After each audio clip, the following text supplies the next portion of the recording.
The crisp October air nipped at my cheeks as I wandered through Scottsdale's biggest flea market. My weekend ritual of hunting vintage treasures felt different today. Maybe it was the way sunlight filtered through autumn leaves, or maybe fate had other plans. "Damn, this is perfect," I whispered, spotting a leather-bound book collection. As a morning show host, I cultivated a certain image, but my true passion lay in these dusty treasures. My fingers traced the spine of an old volume when something else caught my eye. A vintage Rolleiflex camera sat on a weathered table, its twin lenses gleaming like cat eyes. I reached for it, my heart skipping when another hand touched mine. Looking up, I met the greenest eyes I'd ever seen. "Sorry," we said simultaneously. The stranger smiled, and my world tilted slightly. She had dark hair falling in waves past her shoulders, wearing a casual blazer that screamed media professional. "You know cameras?" she asked, withdrawing her hand. "Trinity Brown," I introduced myself, trying to ignore the lingering warmth where our hands had touched. "And yes, I collect vintage ones." Her eyes widened slightly. "The morning show host? I'm Emerson Price, executive producer at Channel 8. The rival station, perfect. Yet something about her drew me in. "Join me for coffee?" The words left my mouth before I could stop them. Minutes later, we sat at a corner cafe, the camera between us like a peace offering. Emerson's laugh was infectious as she shared stories about production disasters. "Your 7 a.m. segment about urban gardening," she smirked, "gave our ratings team nightmares." "Competitive much?" I teased, watching her stir her latte. Time slipped away as we talked about everything and nothing. The camera forgotten, we discovered shared tastes in classic films and obscure books. Her presence felt familiar, like finding a missing puzzle piece. "Take it," she finally said, pushing the camera toward me. "No, you saw it first. I insist. Besides," she smiled mysteriously, "gives me an excuse to see you again." Walking home later, camera in hand, I couldn't shake the feeling that something significant had just happened. The autumn wind whispered through trees, carrying promises of change. Little did I know, this camera would unlock secrets that would change both our lives. As I examined it that evening, a folded paper slipped from its case, the corner of what appeared to be a diary page, yellowed with age. The handwriting was elegant, dated 1962. One line caught my eye. "My dearest Elizabeth, if only we lived in different times." I had no idea then that this diary would unravel a love story that mirrored my own unexpected journey. That night, I dreamed of green eyes and vintage cameras, of hidden diaries and untold stories. Sometimes the best stories find us when we least expect them. In a crowded flea market on an autumn morning in Scottsdale. Monday morning hit differently after my flea market encounter. The studio lights felt harsher, the makeup heavier. My producer's voice crackled through my earpiece. "Trinity, ratings just came in. Channel 8's morning segment is breathing down our necks." I couldn't help but smile, imagining Emerson behind those numbers. Our paths hadn't crossed since the market, but her presence lingered in my thoughts. The vintage camera sat on my desk, a daily reminder. "Their new health segment is killing us." Sarah, my assistant, dropped a stack of reports on my desk. "Producer's some hotshot named Price." "Emerson Price," I said, the name slipping out like honey. Sarah raised an eyebrow but said nothing. The following weeks became a ratings war. Each morning I'd check Channel 8 segments, finding myself studying their production style. Emerson's touch was evident, creative angles, intimate storytelling. She was damn good at her job. Then came the charity gala. Both stations covering the same event meant collision was inevitable. I spotted her across the room, commanding attention in a black dress. Our eyes met, and the room seemed to shrink. "Stealing our camera angles now?" She approached, champagne in hand. "Honey, we invented those angles," I shot back, heart racing at her proximity. We ended up in the parking garage, arguing about interview techniques. The concrete walls echoed our heated words until suddenly, space between us vanished. Her lips found mine, tasting of champagne and unspoken desires. The kiss was electric, inevitable. We jumped apart at distant footsteps. "This can't happen," she whispered, but her eyes said otherwise. The next week was torture. Every industry event became an exercise in avoidance. Our shows competed fiercer than ever, but now the competition felt personal, charged with something deeper. "Your interview with the mayor was impressive," her text read one night. Your coverage made me look amateur, I replied. Impossible. These messages became our secret language.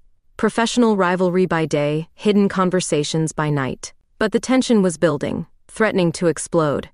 During a press conference, our crews set up side by side. I felt her eyes on me throughout my segment. Later, she cornered me in the hallway. This is affecting my work, she said, keeping professional distance.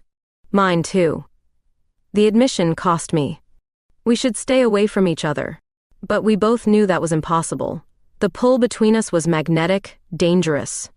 Every accidental touch, every shared glance in industry meetings felt like playing with fire. The vintage camera sat on my desk, watching this dance of denial. Inside it, the diary page remained hidden, its secrets waiting to surface. If only I'd known then how our professional rivalry would pale compared to the story about to unfold.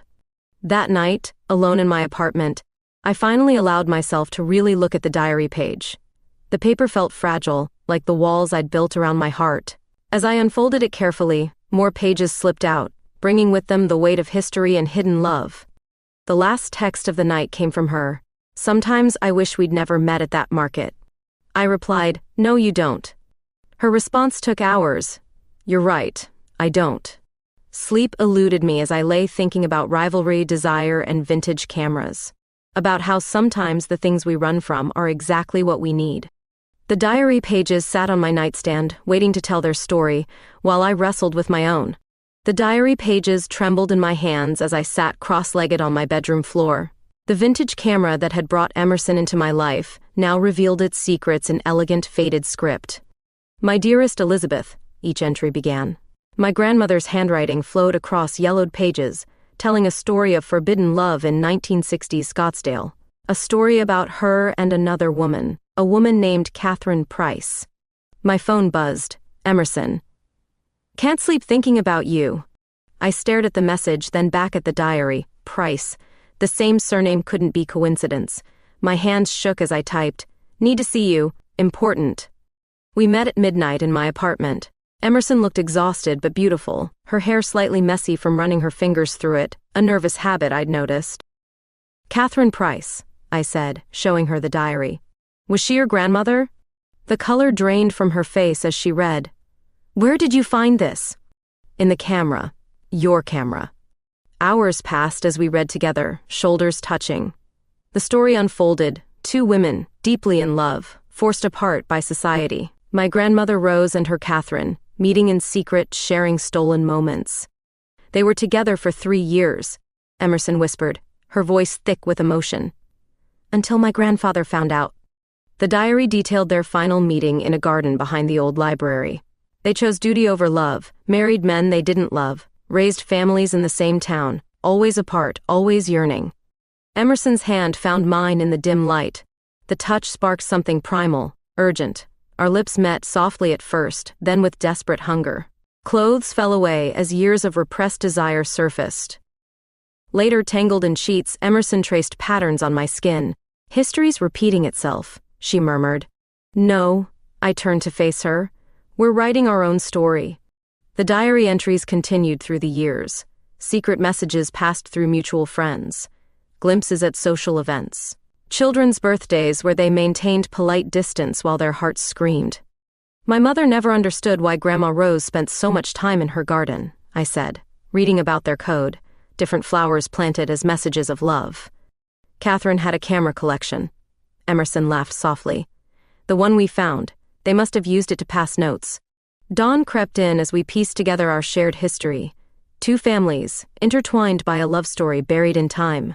Now here we were, their granddaughters in each other's arms. What happens now?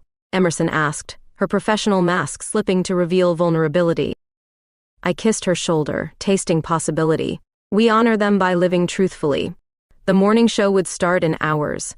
We'd return to being rivals, but something fundamental had shifted.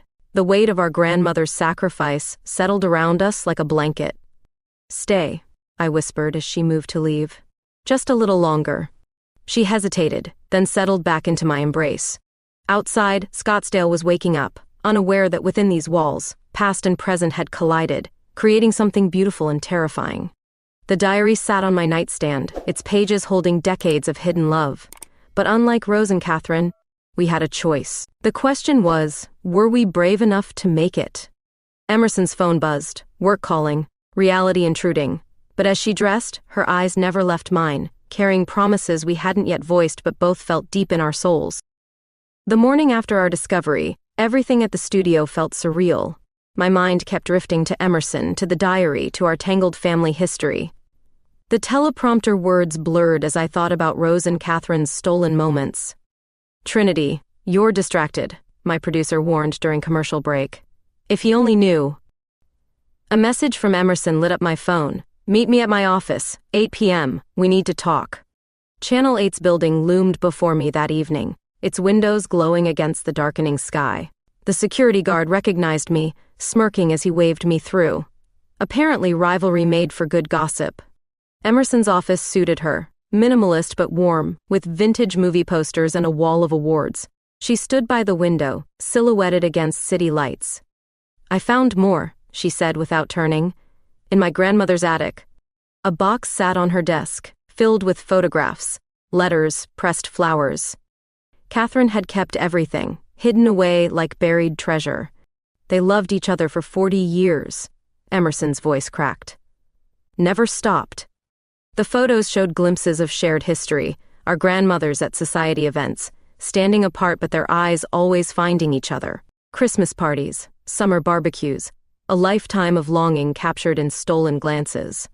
"This could ruin us," Emerson said softly. "If the stations found out." I crossed the room, turned her to face me. "Let them." Her lips met mine with fierce urgency. The kiss deepened as years of our grandmother's repressed love echoed through us. Papers scattered as she pressed me against her desk. "Wait," she pulled back, breathing hard. "The diary. We should preserve their story." We spent hours organizing the materials chronologically. Each letter, each photo revealed more about their hidden romance. They'd created a language of subtle signals, certain flowers in buttonholes, specific brooches worn to send messages. "Look at this," I held up a letter from 1975. "They met secretly every first Tuesday in the library's rare book room." "The library where we film community segments," Emerson realized. "We've been walking in their footsteps without knowing." A photograph from 1980 showed them at a charity gala, standing with their husbands but sharing a secret smile.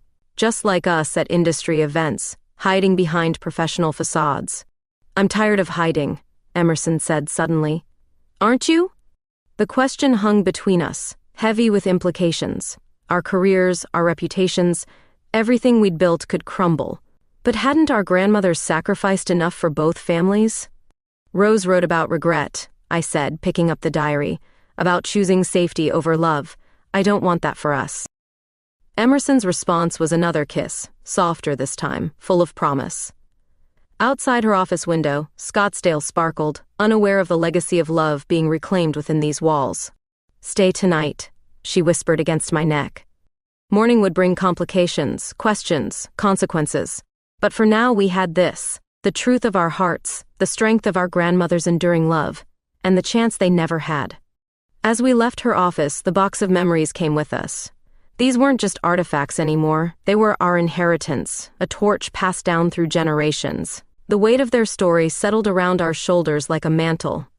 In my apartment later, we read more letters by lamplight. Each word strengthened our resolve. Rose and Catherine had lived a love story written in margins and shadows. But their granddaughters? We would write ours in bold, clear text. The vintage camera watched from its shelf, its secret mission finally complete. 2 generations, 1 love story, coming full circle in the heart of Scottsdale. The email arrived on a Wednesday morning, right before I went on air. NBC New York senior anchor position. My hands trembled as I read the offer. 6 figures, national exposure. Everything I'd dreamed of. Everything except Emerson. 5 minutes to air, my producer called. I plastered on my professional smile, but my mind raced. New York meant leaving Scottsdale, leaving our grandmother's story, leaving her. Between segments, I noticed Emerson had texted, "Working on something big. Dinner tonight?" She'd transformed her living room into a makeshift editing suite when I arrived. Footage played on multiple screens, interviews with elderly couples, vintage photographs, Scottsdale in the 1960s.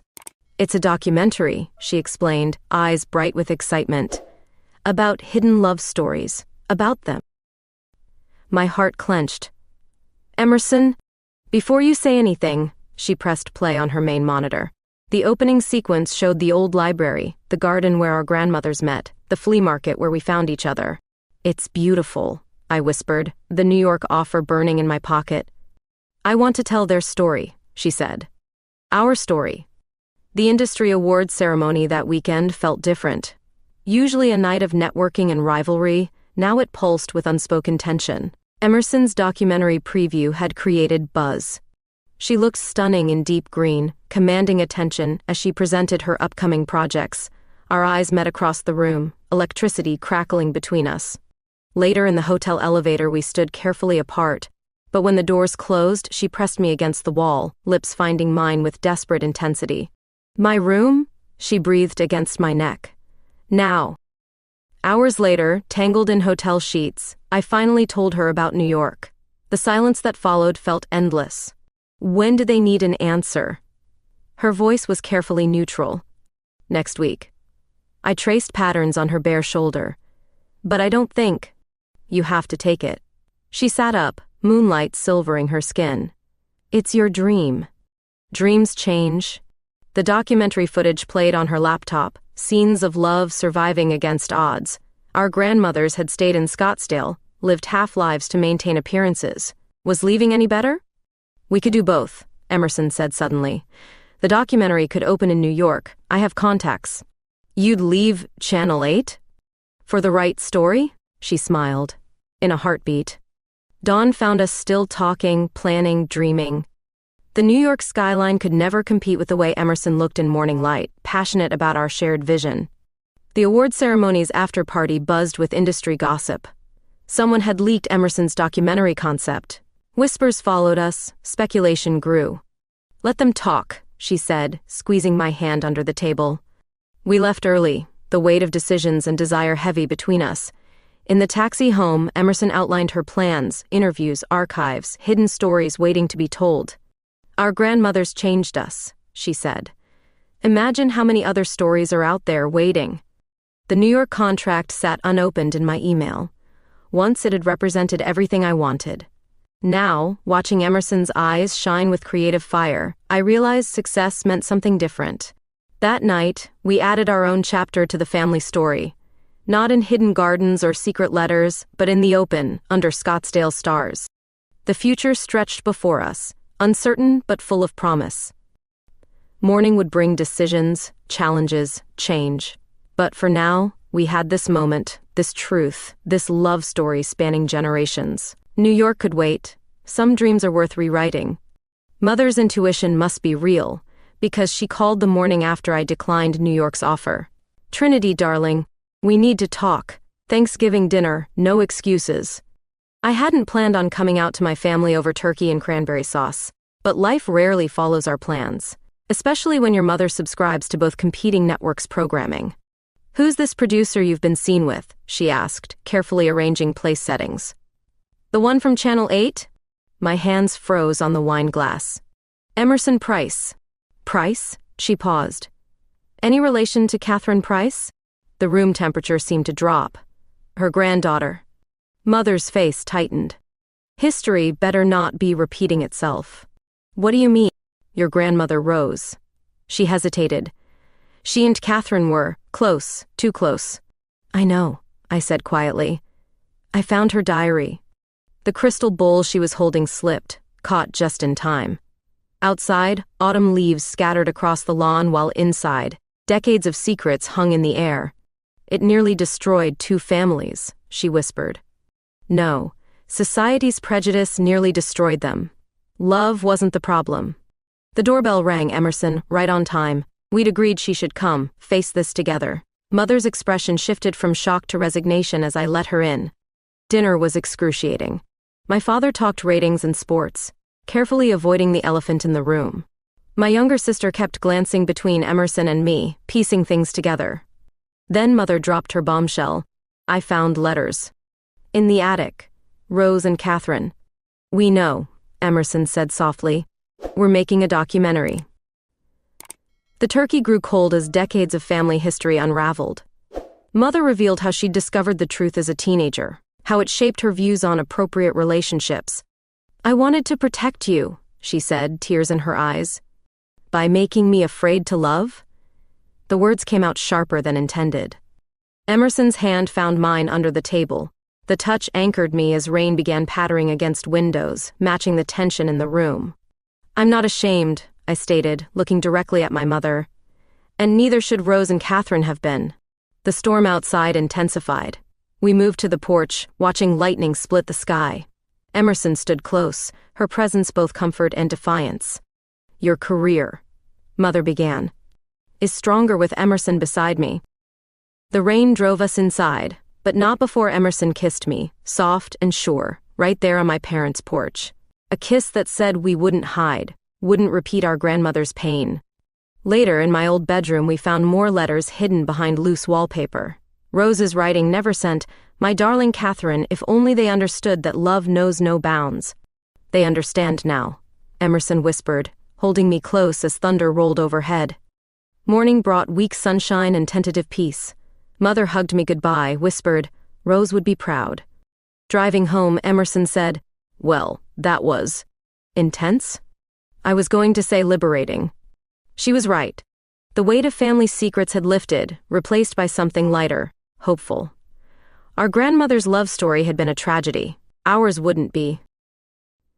That evening, we sat in my apartment, reading the newly discovered letters. Each one reinforced our resolve. Rose and Catherine had written their love in invisible ink. We would write ours in headlines. The storm had cleared, leaving Scottsdale's sky impossibly bright. Like our future, I thought, watching Emerson photograph the sunset. Some stories deserve to be told in full light. The email arrived like a thunderbolt on a clear day. Regarding Rose Thompson and Catherine Price comment, Channel 12's entertainment reporter had somehow caught wind of our documentary.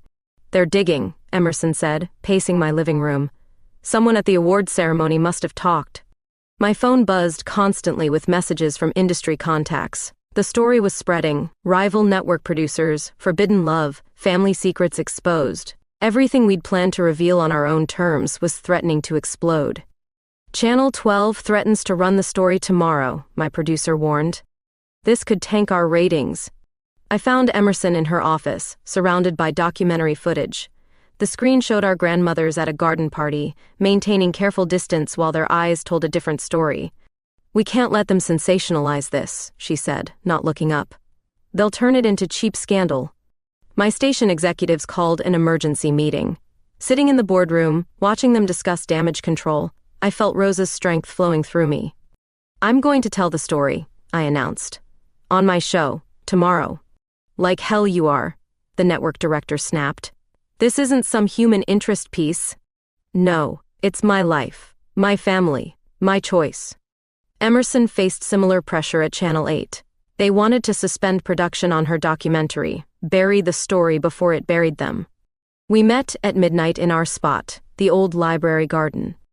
The same place where Rose and Catherine had said goodbye decades ago. But we weren't saying goodbye. Let's beat them to it, Emerson said, her eyes bright with determination. Tell the story our way. We worked through the night, combining her documentary footage with my journalism skills. Rose and Catherine's love story deserved more than tabloid headlines. Morning brought more threats. Both stations demanded our silence. Industry friends warned about career suicide. But sitting in my dressing room, holding Rose's diary, I knew what had to be done. 3 minutes to air, the stage manager called. Emerson appeared in the doorway. Ready? Together? She nodded, squeezing my hand. We'd decided she would direct this segment from the control room, bringing our personal and professional lives full circle. The red light blinked on. Millions of viewers watched as I began. Today's story is about love, about truth, about 2 women who lived in silence and their granddaughters who choose to speak. Photos appeared on screen, Rose and Catherine through the years, their hidden story revealed with dignity. Then newer images, Emerson and me at industry events, professional rivals harboring a deeper connection. 60 years ago, my grandmother wrote these words, I read from the diary. Love doesn't diminish when hidden. It grows stronger, waiting for light. Social media exploded. Phones rang off the hook. But in the control room, Emerson's voice in my earpiece remained steady, guiding me through our shared revelation. The segment ended with a simple truth. Their love survived in shadows, ours will thrive in sunlight. Afterward, chaos erupted. Network executives stormed the studio. Sponsors threatened to pull out. Conservative viewers flooded the switchboard. But something unexpected happened too. Support poured in. Other couples shared their stories. The dialogue we'd hoped to start had begun. In Emerson's apartment that night, surrounded by documentary materials, we watched the media storm unfold. Our careers hung in balance, but we felt strangely peaceful. Rose wrote about choosing safety over truth, I said, reading from the diary. We chose truth. Emerson smiled, pulling me close. They tried to write their story in visible ink. We're writing ours in neon. Outside, Scottsdale buzzed with our revelation. But here, in this moment, we had everything. Truth, love, and the chance to honor two women who paved our way with their quiet courage. Tomorrow would bring more challenges. But tonight, we celebrated the power of choosing love over fear, truth over safety, light over shadows. The documentary shoot transformed my grandmother's garden into a time capsule. Vintage furniture dotted the lawn, and photographs from the 1960s hung from tree branches, dancing in the autumn breeze.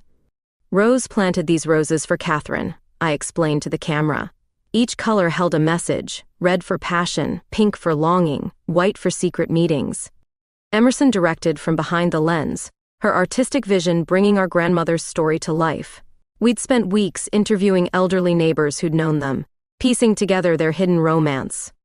Mrs. Henderson remembers them dancing at the 1965 charity ball, Emerson said, reviewing footage.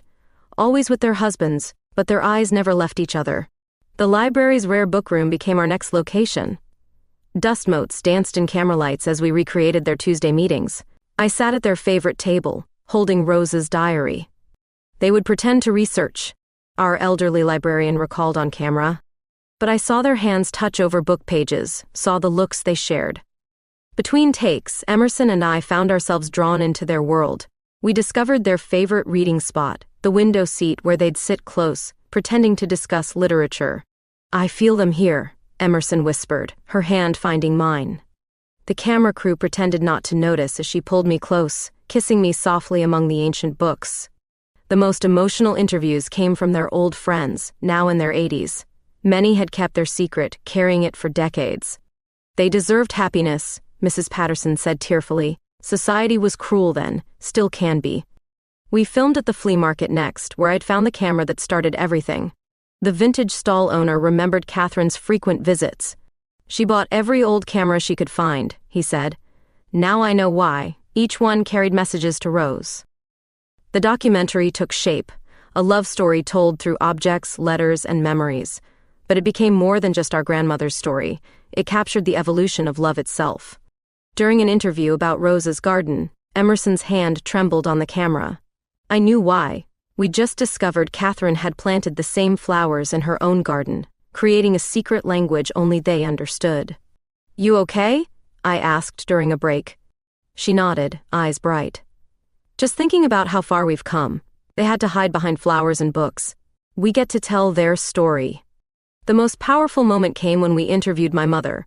She spoke about discovering the truth as a teenager, about her journey from shame to acceptance. I watched my mother love in silence, she said, her voice breaking. Watching my daughter love openly heals something in me. Emerson called cut, wiping tears. Even the crew needed a moment. Later, reviewing footage in her editing suite, we found ourselves overwhelmed by the parallels.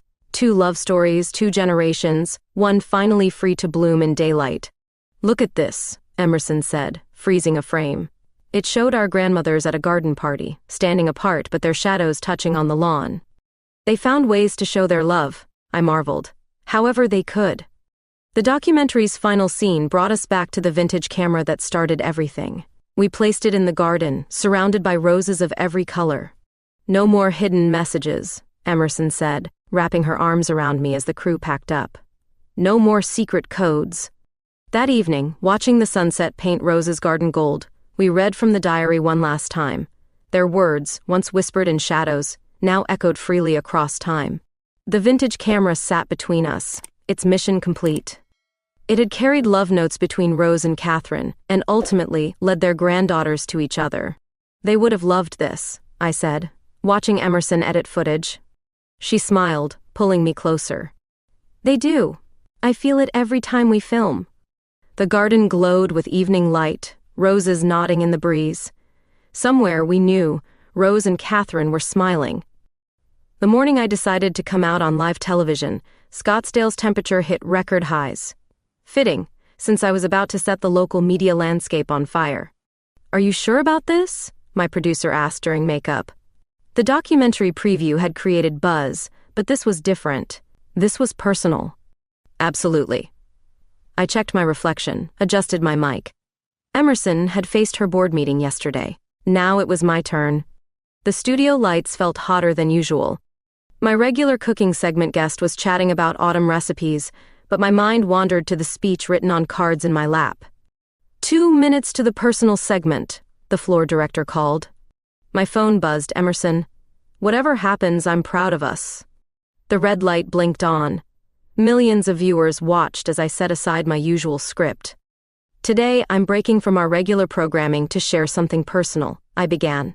Many of you have heard rumors about the documentary being produced by Channel 8's Emerson Price. Deep breath. No turning back. The story it tells isn't just about our grandmother's hidden love, it's about their granddaughters finding each other, finding truth, finding love. Social media exploded instantly. The control room erupted in chaos, but I continued. Emerson and I are more than professional rivals. We're partners, in life and in telling the story. Love shouldn't have to hide anymore. My hands shook, but my voice remained steady. Years of broadcasting experience kicked in as I shared our journey, the vintage camera, the diary, the legacy of love we'd inherited. To anyone watching who feels they need to hide their truth, you're not alone. Times have changed. Love is love. The segment ended. Silence fell over the studio, broken only by the hum of equipment. Then, surprisingly, applause from the crew. My phone exploded with notifications. Family, friends, viewers, messages poured in. Some supportive, some angry, all passionate. Across town, Emerson faced her own challenges. The Channel 8 board meeting had been called specifically to address our relationship and the documentary. "They're concerned about conflict of interest," she texted during a break. "And they're conservative viewers." I paced my dressing room, waiting for news. Hours crawled by. Finally, my phone rang. "They're letting me finish the documentary," she said, her voice thick with emotion. "But with conditions." We met at my apartment, where Emerson explained the board's demands. Strict professional boundaries, separate coverage of shared events, regular ethics reviews. "Small price for freedom," she smiled, pulling me close. The media storm intensified. Local papers ran headlines about rival networks' love story. Industry blogs debated professional ethics. Conservative groups called for boycotts. But something beautiful happened too. Support flooded in from unexpected places. Other LGBTQ media professionals shared their stories. Viewers sent letters about their own hidden loves. "We're moving in together," I announced to my team the next day. More changes, more challenges, but it felt right. Emerson's apartment was closer to both stations, with a small garden reminiscent of our grandmother's. Boxes of memories, both old and new, filled the space. "Rose and Catherine would love this view," Emerson said as we unpacked. The Scottsdale sunset painted the sky in defiant colors. The vintage camera found its place on our mantle, surrounded by photographs spanning generations. No more hiding, no more secrets. That night, lying in our bed, we read media coverage of our coming out. Some called it controversial, others groundbreaking. We called it freedom. "Think we'll lose viewers?" I asked. Emerson kissed my forehead. "Think we'll gain something more important." Outside, the city hummed with our story. Inside, we had everything: truth, love, and the courage to live it openly. The diary entry for that night read simply, "Today, love won." Rose's words, written decades ago, finally rang true. Tomorrow would bring more challenges, more changes, more growth. But tonight, we celebrated the simple joy of being ourselves, together, in the light. The attic of Catherine's old house smelled of cedar and secrets. Emerson's parents were finally selling the place, and we'd come to collect the last of her grandmother's belongings. "Look at this," Emerson called from behind a stack of boxes. She held up a leather-bound album, its pages thick with time. More diaries. Different from Rose's, but telling the same story. Catherine's elegant script filled pages with unspoken love, matching the timeline we already knew. "April 15th, 1963, I read aloud. "Rose wore the blue dress today. She knows it's my favorite. Sometimes I think she does these things just to torture me sweetly." Emerson found a box of photographs beneath old Christmas decorations. Images of garden parties, charity events, school functions, moments where our grandmother's paths crossed again and again.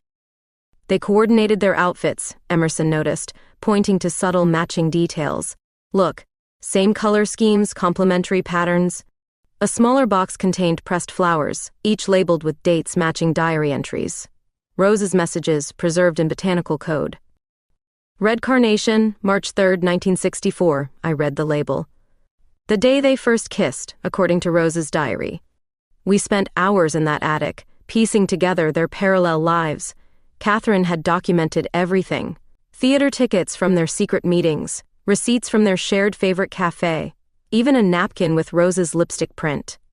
They created their own love language, Emerson marveled, holding up a handkerchief embroidered with tiny roses.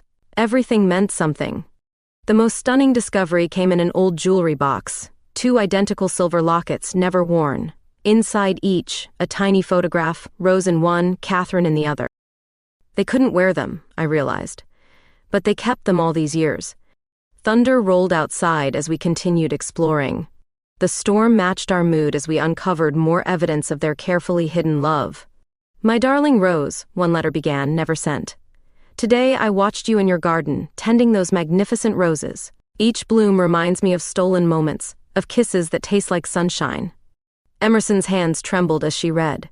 We'd found our own love in that same garden, but freely, openly. Lightning illuminated the attic, casting shadows that seemed to dance like memories. In that flashing light, I could almost see them, young, beautiful, burning with hidden love. "There's more," Emerson said, pulling out a small diary from behind some books. This one was different, written in Catherine's later years. "I see them together now, our granddaughters," the entry read. "Trinity has Rose's fire, her fearlessness. And my Emerson, so much like I was. Please let their story be different." Tears fell as we read. They'd known about us, watched us grow up, hoped for our happiness. The storm grew stronger, but we stayed, surrounded by their memories. Each discovery brought them closer: movie tickets, dried corsages, coded notes passed in library books. "They lived entire lives in margins," Emerson said softly, "always in the spaces between what was allowed and what was real." We gathered the treasures carefully: diaries, photographs, pressed flowers. These weren't just artifacts anymore, they were pieces of a love story that had paved the way for ours.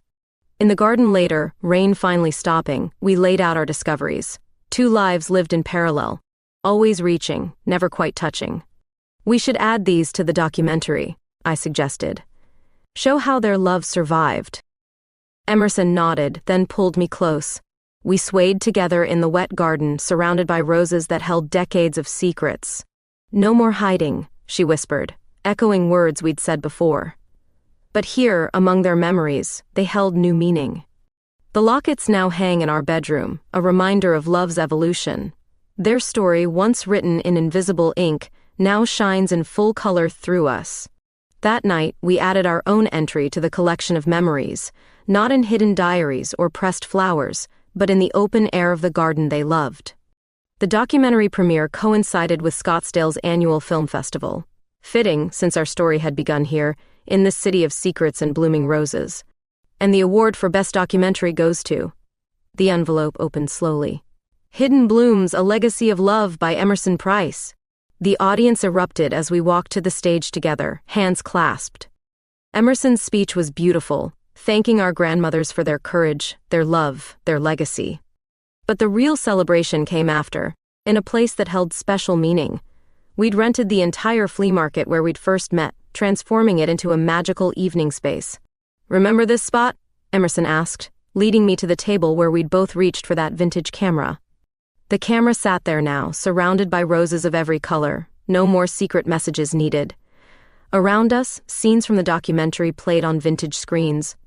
"We have an announcement," I addressed our gathered friends and family. "Emerson and I are starting our own production company." The news was met with cheers.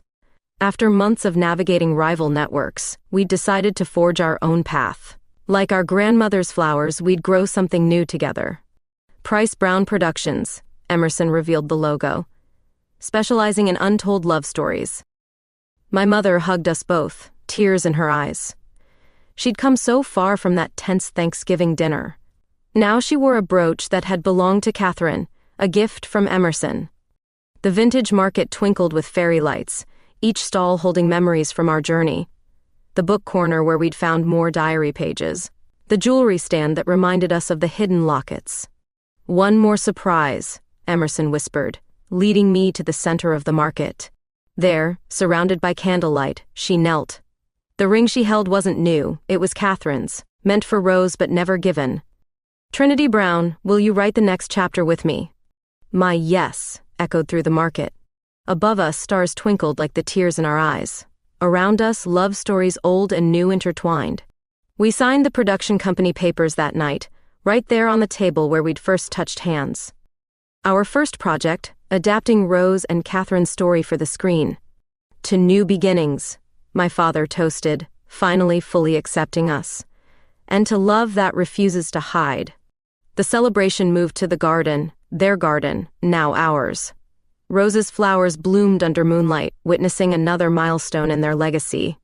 "Look what I found," Emerson said later, holding up a newly discovered diary page. Their last entry, written together. The words blurred through happy tears. "To those who find this story, love boldly, love openly, love without fear." We danced under stars, surrounded by vintage cameras and blooming roses. Two love stories, separated by time but connected by courage, finally finding their happy ending. The documentary would go on to win more awards. Our production company would tell more hidden stories. But that night, in the flea market where it all began, we simply celebrated love's evolution. "Ready to go home?" Emerson asked as the party wound down. Home. Our apartment filled with memories old and new, where vintage cameras shared space with modern equipment, where diaries sat beside scripts. "Almost," I said, taking one last look around the market. At the table where fate had brought us together, I placed a single red rose. No more secret messages needed, no more hidden meanings, just love, blooming boldly in the open air.